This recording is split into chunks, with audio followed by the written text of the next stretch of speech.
প্রবল জলোচ্ছ্বাসের ফলে প্লাবিত ঘাটাল। প্রবল বৃষ্টির ফলে প্লাবিত ঘাটালের একাধিক এলাকা।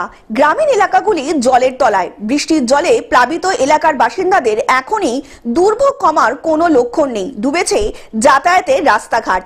জলের তলায় 1 নম্বর চাতাল রাজ্য সড়ক। বন্ধ রাজ্য সড়কের ধারে দোকানপাটগুলো। নৌকায় চলছে নিত্য যাতায়াত। অন্যদিকে সমস্ত পরিস্থিতির উপর নজর রেখে বানভাসী এলাকায় প্রয়োজনীয় পদক্ষেপ নেওয়া হয়েছে মহকুমা প্রশাসনের তরফ থেকে।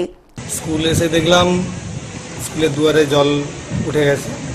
2-3 জন ছাত্রছাত্রী এসেছিল গার্ডিয়ান সহ, এবং তারা যে আমরা খবর নিয়েছিলাম সকালে, জলটা দুয়ারের নিচে ছিল 8টার দিকে মোটামুটি। এখন দেখলাম দুয়ারে অনেকটাই জল উঠে গেছে।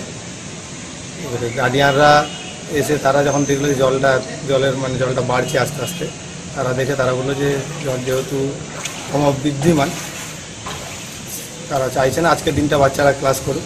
তারা বাচ্চাদেরকে ছেলে মেয়েদেরকে নিয়ে চলে যায়, এবং আমিও অনুমতি দিই সভাপতির সঙ্গে কথা বলে আলোচনা করে। পশ্চিম মেদিনীপুর থেকে কল্যাণ মণ্ডলের রিপোর্ট, গ্লোব নিউজ। এখন থেকে গ্লোব টিভি দেখুন আপনার স্মার্টফোনেও। গুগল প্লে স্টোর অথবা অ্যাপল স্টোর থেকে ডাউনলোড করুন গ্লোব টিভি লাইভ অ্যাপ। এছাড়া জিও টিভি অ্যাপ থেকে দেখুন গ্লোব টিভি লাইভ।